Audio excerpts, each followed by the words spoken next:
तो शाहिद कपूर की नई फिल्म ओ रोमियो ने तो बॉक्स ऑफिस पर सच में धमाका कर दिया है।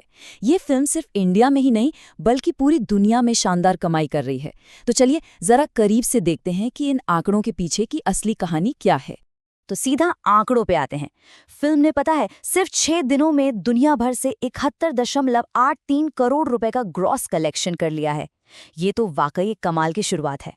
और पता है ये आंकड़ा इतना खास क्यों है? क्योंकि इसका सीधा सीधा मतलब ये है कि फिल्म पहले ही अपनी पूरी लागत निकालकर प्रॉफिट जोन में आ चुकी है। जाहिर है ऑडियंस से जो शानदार रिस्पांस मिल रहा है उसी ने इसे बॉक्स ऑफिस पर इतनी मजबूत पकड़ दिलाई है। तो इस सक्सेस के स्केल को ठीक से समझने के लिए आइए पहले ये देखते हैं कि भाई इस फिल्म को बनाने में आखिर पैसा लगा कितना था। तो शुरू करते हैं प्रोडक्शन कॉस्ट से। विशाल भारद्वाज के डायरेक्शन में बनी इस फिल्म को बनाने में लगे 70 करोड़ रुपए। पर कहानी यहीं खत्म नहीं होती। इसके ऊपर फिल्म की मार्केटिंग और प्रमोशन पर भी तो खर्च होता है ना, तो उस पर लगे करीब 20 करोड़ रुपए, और जो आजकल किसी भी बड़ी फिल्म के लिए बहुत जरूरी है। तो इन दोनों को मिला दें तो फिल्म का टोटल बजट पहुंचता है 90 करोड़ रुपए पर। अब यही वो मैजिक नंबर था जिसे पार करना जरूरी था, और जैसा कि हमने देखा फिल्म ये कमाल तो पहले ही कर चुकी है।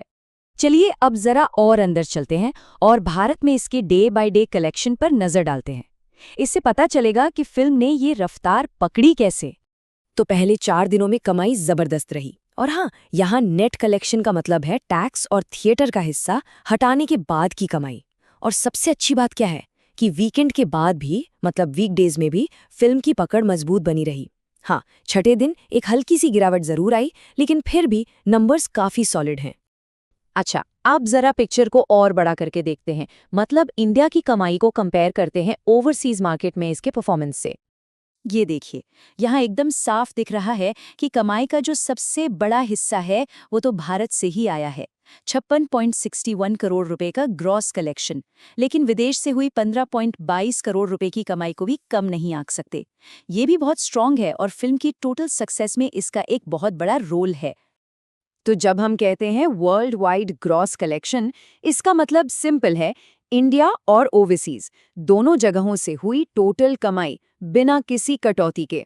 यही वो फिगर है जो किसी फिल्म की असली ग्लोबल पहुंच और सक्सेस को मापता है। तो यहाँ तक तो सब बढ़िया है, लेकिन अब सवाल ये उठता है कि यहाँ से आगे क्या? फिल्म के लिए फ्यूचर में क्या संभावनाएं हैं? और देखिए, जिस तरह से फिल्म कमाई कर रही है ना, इसकी रफ्तार कम होती बिल्कुल नहीं दिख रही। जानकारों का तो यही मानना है कि आने वाले दिनों में इसकी कमाई और भी बढ़ने वाली है। तो अगला टारगेट 100 करोड़ का, वो प्रेस्टिजियस क्लब। और जिस स्पीड से फिल्म चल रही है, ये मंजिल अब ज्यादा दूर नहीं लगती, जो इसके ब्लॉकबस्टर होने पर एक तरह से मोहर लगा देगी। और सबसे जरूरी बात यह है कि फिल्म सिर्फ प्रॉफिट ही नहीं कमा रही, बल्कि बॉक्स ऑफिस पर एक सर्टिफाइड हिट का वर्डिक्ट हासिल करने की राह पर भी है। तो एक बात तो साफ है, ओ रोमियो एक बड़ी हिट बन चुकी है। पर असली सवाल ये है कि ये कितनी बड़ी हिट साबित होगी। इसका लाइफ टाइम कलेक्शन आखिर कहाँ जाकर रुकेगा? खैर, इसका जवाब तो आने वाला वक्त ही बताएगा।